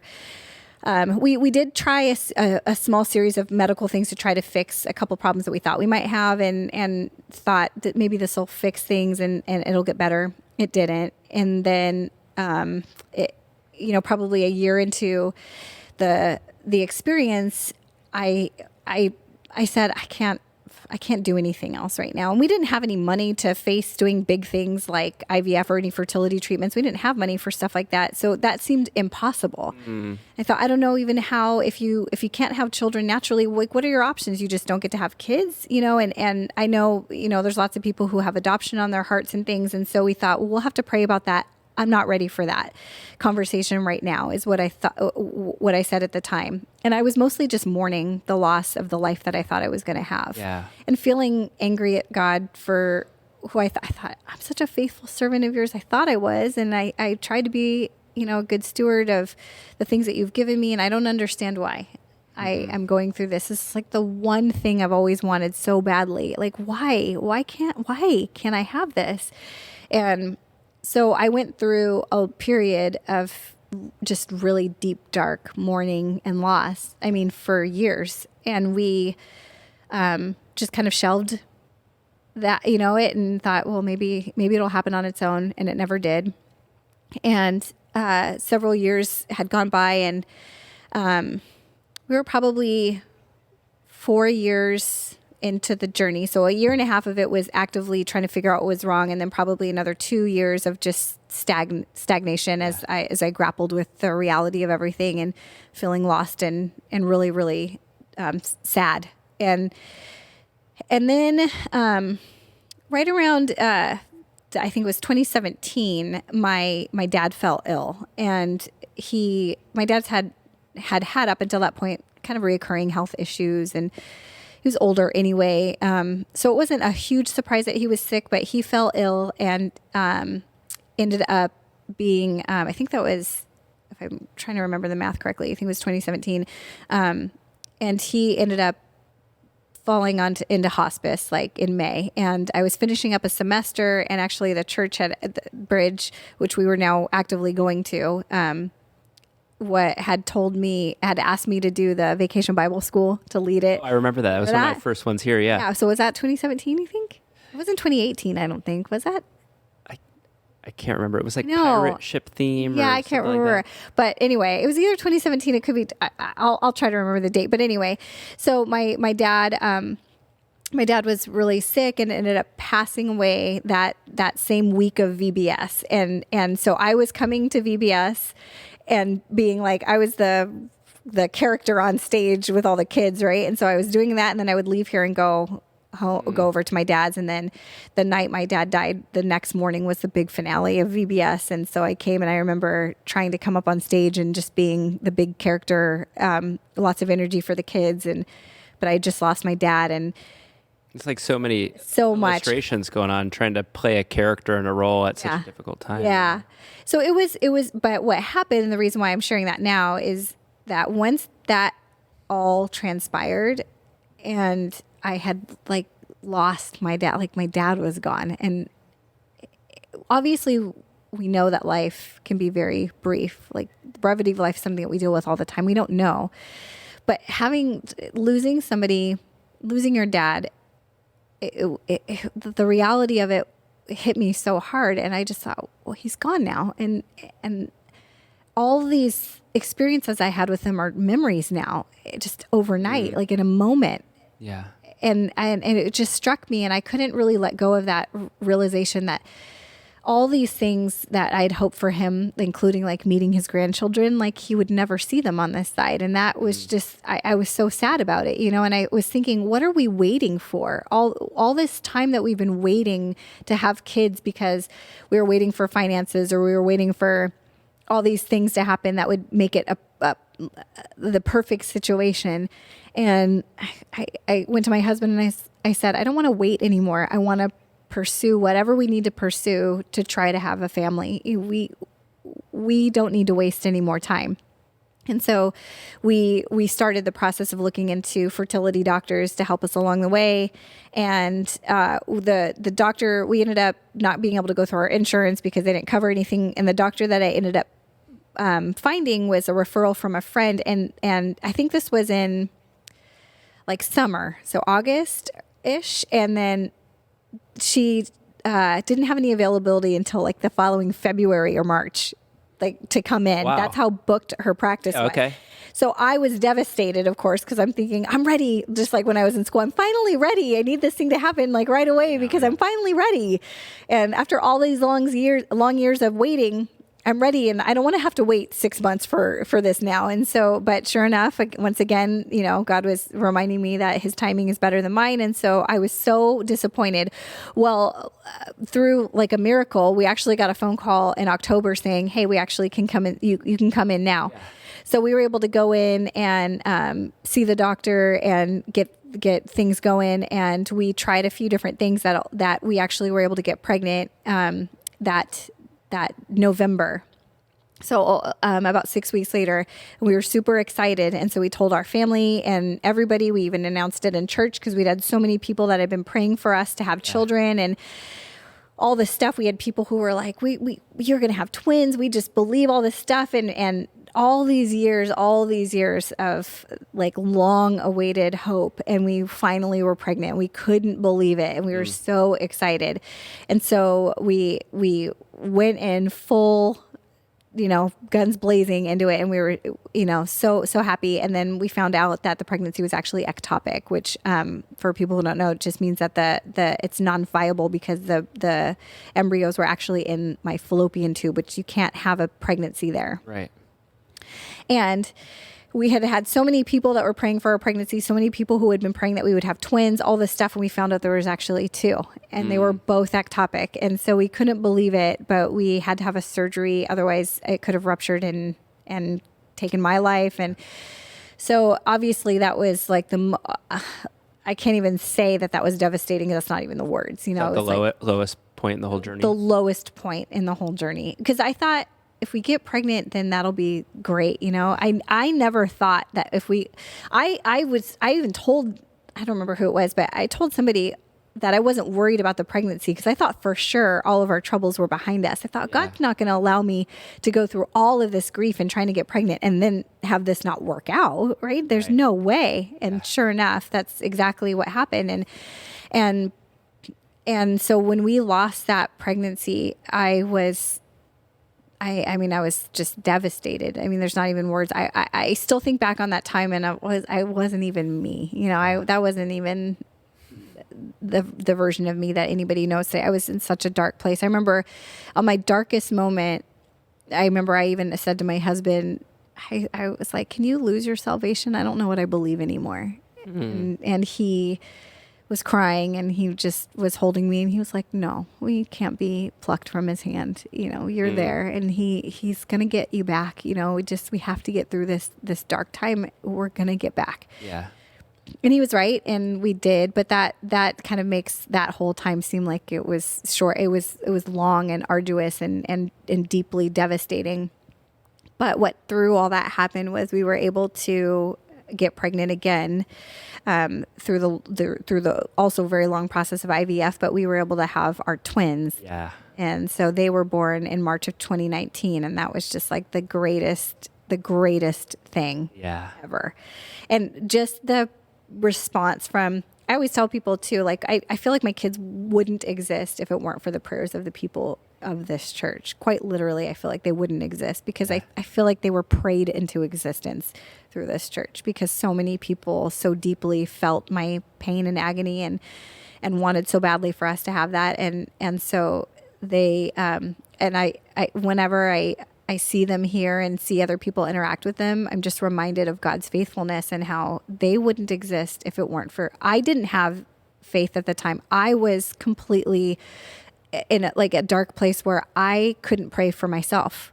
Other people were fasting and praying for me. Yeah. And that's the importance of like the brethren, right? The church is that when we don't have enough faith for ourselves, the body of Christ can lift you up. Yeah. And I don't know how I would have survived that time if it weren't for the people of this church, because I was completely unable to function. And yet somehow through that time, I was prayed into life again. And so it's like the breath of the prayers of everybody else, like breathed life into me again. And I was able to like live again and then welcome the twins into the world. And so when I see them here interacting with the people of the church, it makes me so happy because I want them to know the stories of the fact that they exist because of the faith of other people. I'm sure there's people who just look at him running around causing mischief and think, I prayed that you would be here one day, and here you are. Yeah. Falling down the stairs with my kid. Yeah. Yeah. So you're the mom of twins now. Yeah. They're 2 going on 3. Yep, they'll be 3 in a couple of months. I was just telling you, I feel like I'm drowning in toddler, just single. I can't imagine having 2. So how's that for you? It's fun. I don't know any different. I mean, when I met Jaden, he was 4. Yeah. So, and it wasn't the same. I didn't have him as an infant. And so I think that when people ask me, how do you do it with twins? And I say, I don't know any different. Yeah. You just somehow you do it. And there's definitely been some moments that you feel insane and that you cannot handle one more moment of tears. Or my son this morning threw an entire full-blown body on the ground tantrum because his butter wasn't fully covering his toast in all 4 corners as he would like it to. And that warranted, full sackcloth and ashes. Full butter coverage is essential. It was so essential. And so it's like moments like that when you just think to yourself, all right, I can do this. I can do this. And then times two. So, I feel that my kids are such a blessing and that they honestly are really, really good kids. Yeah. Even though they have their moments, they're a gift and such a joy. And to this day, and I say that I was actually talking to a girlfriend of mine who also went through an infertility journey for a long time. She's finally expecting as well. And I told her, I said, one thing I can tell you as somebody who has gone through so much trauma and loss is that you really will never take for granted the fact that you have your kids, and that even in the moments when you feel like you're going insane and your kids are driving you absolutely crazy, that you will feel this sense of, I'm so thankful that they are here. Yeah. And I daily look at them, and this is not hyperbole. I daily look at them and think, I can't believe that they exist. I still do that. And they're almost 3. Yeah. Almost every day, I think, I can't believe that they're real. Yeah. I waited so long for them and I didn't think I would ever have them, and they're real. And sometimes I look at them and I think, I cannot believe that this, like my daughter, I look at her and I'm like, I can't believe you're mine.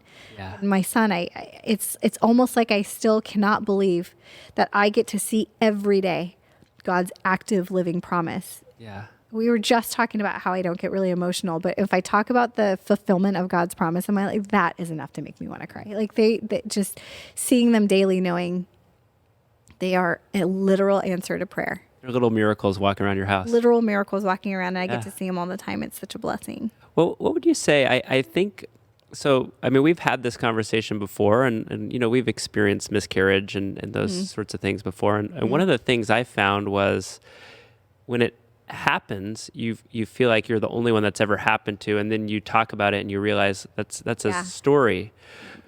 And it feels like, wow, that's so kind of liberating in a way that your grief is shared in some ways. But what would you say to someone who's maybe tuning into this and listening, and they're not on the other side of it? They're right in the middle of it, and they feel like they're in the dark period of time. What would you say to them? Yeah.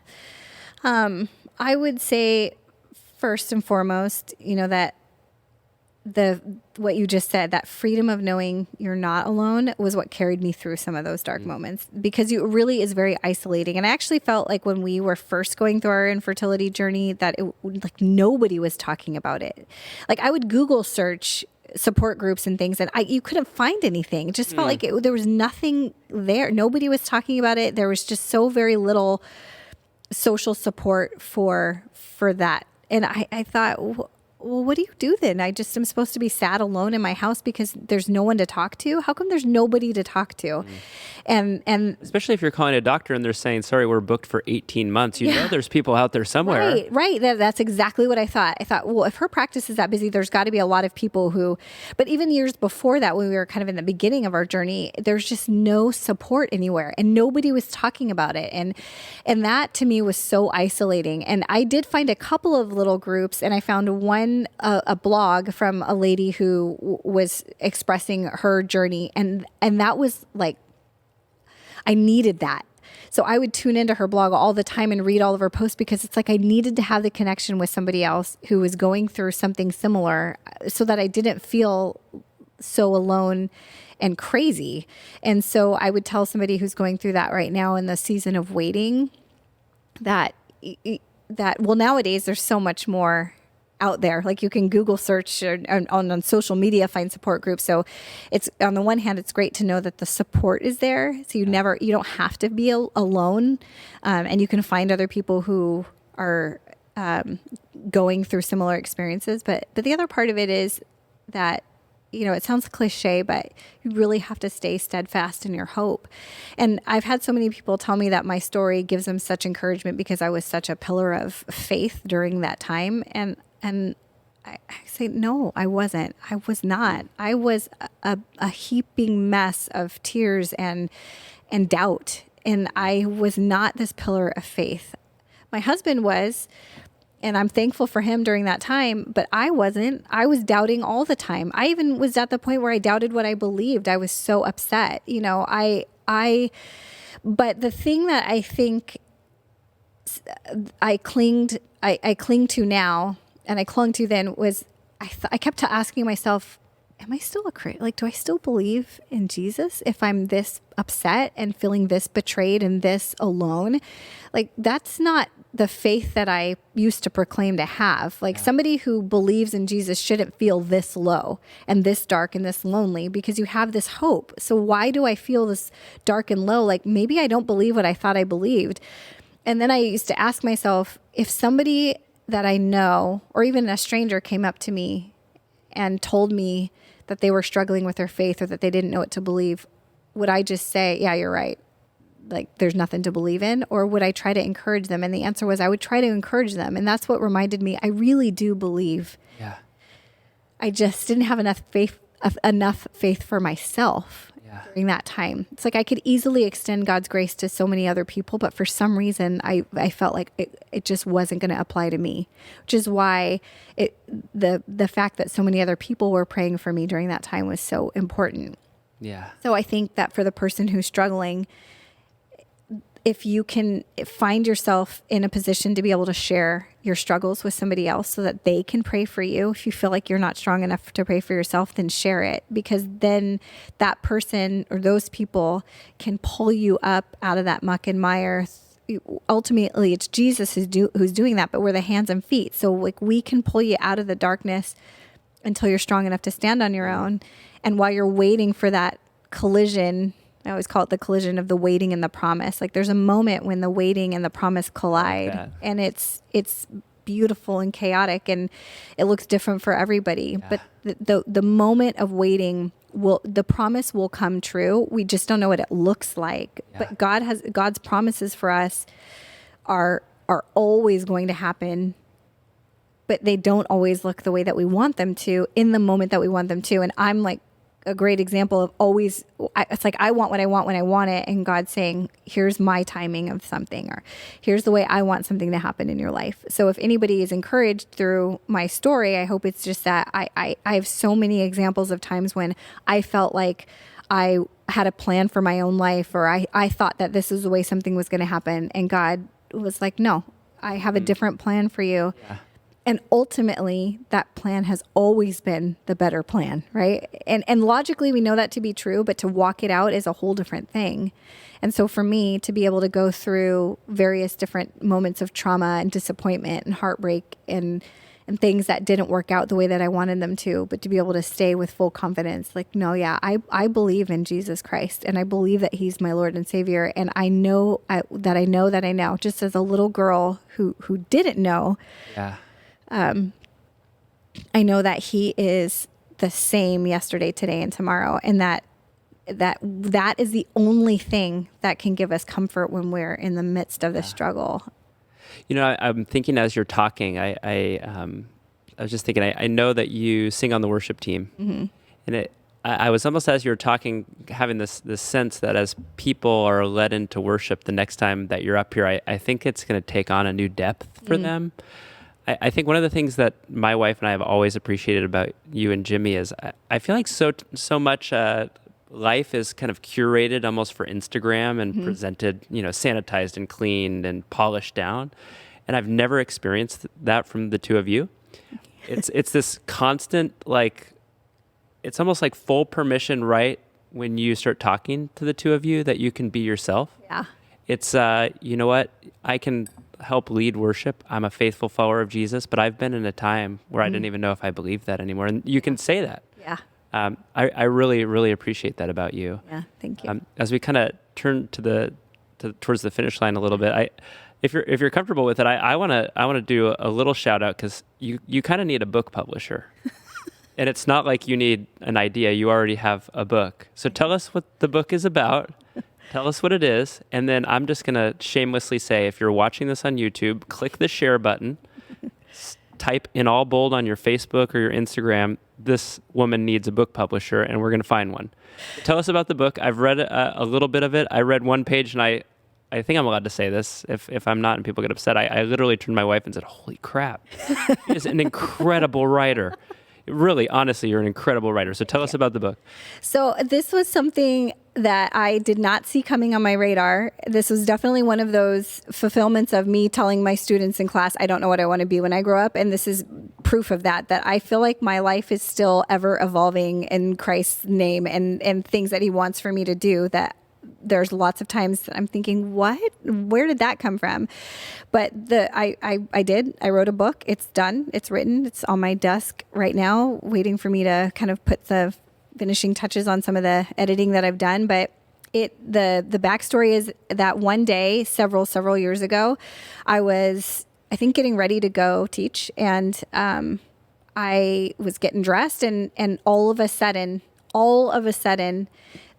this phrase popped into my head, and I knew in my soul that it was a book title. And I was like, wait, that's weird. So I kind of ignored it and then went about my business. And if you've ever had encounters of God where he's clearly trying to speak to you, something specific like that, what, at least in my experience, and I know the experience of many others, is that it tends to be repetitive and it just happens over and over and over and over and over again. And so that was my experience with this book title, was that it just kept coming in my head. I thought, what is this? And then because I knew it was a book title, I thought, what am I supposed to do with that? I ended up writing it down because I felt so compelled. I wrote down the book title, and I thought, I don't know what this is. I let it go. And then over the next day, it's like God downloaded all of this information, chapters, specific titles of the chapters, people to include in the chapter. It's like God was telling me, this is a book that I want written. And I was not a writer. So, I mean, I've written kind of for fun, like poems and things at home, but nothing where I would sit down and say, oh, I want to write something. But I knew that God was telling me, I have a book for you to write and I want you to write it. So I started writing. And then before I knew it, I would have chapters of this book written, pages and pages of this book written, that I essentially didn't recall all the information that was in there. It's like I would write, and then look, and there's 8 pages written. And you would read and couldn't believe you wrote it? Yeah. Oh, wow. It's like I would read back stuff and I'm thinking, I'm not that clever. I don't know where that stuff came from. Like, I just don't remember. Clever is a good word for what I've read. It really is brilliant writing. I was like, I don't know what this is. But so I ended up writing it, and I'll tell you the name of the book and the substance of it in just a sec. But the kind of the experience of writing it was that I started real dedicated to it because I felt almost like I couldn't stop it. It was like I couldn't stop the thoughts from coming into my head. And so I just would write them down. It got to the point where I had notes on my phone all the time, or even a notepad, and I'd be in the middle of something else and something would come to my mind and I would just jot it down, and I knew that I was supposed to add that to the book. And so from the very beginning, I knew exactly how many chapters were supposed to be in the book and exactly the characters that were supposed to be in the book and everything that I was supposed to do. So I started writing it, and then my dad got sick. Oh, okay. So that's the time frame. Yeah. And that was about 2 chapters in, and I froze. And then I stopped writing, and then we were deciding to try to go through fertility treatments, and then I just shelved the whole thing, and then life took a completely different turn. But then we had young children at home, and then I just didn't find the time to write. And I thought, well, maybe that was just a passing interest of mine, a phase, But it was in the back of my mind, and every once in a while it would come back up. And then last January, so January of 2020, actually. January of 2021. I was feeling all, probably from June to January. So June of 2020, we were several months into the pandemic, and things were feeling kind of really unknown, and everybody was trying to figure out, how do we navigate this world? I was wrestling with my faith, and I was wrestling with God again, and saying, like, I don't know who you are. Why is the world going through all this? I have these young children that I just brought into this world. This doesn't look good. I don't like it, the way the world feels, and nobody can see each other and all this stuff. And I went through probably a 6-month journey of trying to reconnect with God. And during that time, I felt like God was showing me, kind of reminding me of who he was. And that January of 2021, I felt this renewed, like God was reminding me of this book. And I thought, well, I haven't tried to write this book in so long. And I I told my husband, I said, I think I'm going to try to finish writing that book. And he's like, oh yeah, whatever happened to that? I said, yeah, that's a good question. I don't know whatever happened to that. It's still in the computer, just your saying, support, yeah, honey. yeah. And he was like, well, yeah, you should finish it. And I said, I don't even know. I don't know. I guess maybe I'll try. And I did. And I sat down and set goals for myself. And in 6 months, I had most of it written, and then I just finished it a couple of weeks ago in its entirety. And when I clicked the last period, end of sentence on the last word of the last page, I couldn't believe that it was done. And so I literally finished that chapter of that book and thought, well, now what do I do? So the book is called Unpacked: Putting Baggage Where It Belongs, and that is something that God gave me. Like I don't know where that came from other than to say that was from God. And the book kind of walks the reader through the experiences of our baggage, carrying our baggage. What God was telling me was that, we all have baggage that we carry around, and that there's this common phrase that we hear when it comes to emotional baggage is not a new topic. Everybody talks about that. Yeah. But what I felt like was God was sharing with me was that what we commonly do when we talk about our baggage is we hear things like, just leave your baggage at the door and, come in here and, be fulfilled or whatever, or just leave it at the door and don't worry about it right now. But what God was showing me was that what happens when we're done then and we go to leave, we go open up the door, where's our baggage? It's still sitting right there. Yeah, and what God was trying to show me was this idea that in order for us to walk in total freedom and to walk in the ways that he truly wants for us, we can't just move our baggage around. We have to unpack it. We can't just leave it aside somewhere. We can't just drop it off somewhere. We don't just want to put it in storage somewhere because then we're leaving it for future generations. Think about all the emotional baggage that we carry and the titles that we carry that we don't want, the addictions that we have, the lifestyle, all this stuff that we've packed up nice and neatly, and we carry it around and think, well, this is just part of who I am. Yeah. And then if we don't want to carry that anymore, we just put it aside somewhere. And think about the generations of kids who inherit that same baggage, and stuff. And so what God was showing me is that if we do not unpack it, then all we're going to ever do is carry it ourselves or give it to somebody else to pick up. Mm. And so the book really walks the reader through the experiences of what does it mean to have this baggage? What does it look like to unpack your baggage? And ultimately, what's the goal here? And a lot of it is your story, right? Yeah. The goal is to unpack your baggage and to put it where it belongs, which is ultimately at the feet of Jesus, right? That his desire for our life was not that we would walk burdened by the things that have happened to us, but we would walk in freedom. And so the book, every chapter features like a story of mine, like something from my own experiences, but then also someone from the Bible that I feel like illustrates the journey really well. And everybody that I chose to write about I felt like God had chosen for me. And so some of it's a little unexpected, and even for me. So when I was studying and praying and doing the work to write this book, a lot of it was revolutionary to me and eye-opening to me. Yeah. And so, I got that done. And I said the whole time that I was writing it that if this is just for me, that's okay. Because if God just wants me to write a book that's just for Sam, then that's okay. Yeah. And, I don't even know if it'll ever come to print, but I know that the experience of writing it was something that I needed. But I have shared it with a couple of people and received some good feedback from it. You included. My experience is I read it, and I'm not trying to butter you up. This is honest. I wouldn't say this out loud on a recording that's going to the World Wide Web if I didn't mean it.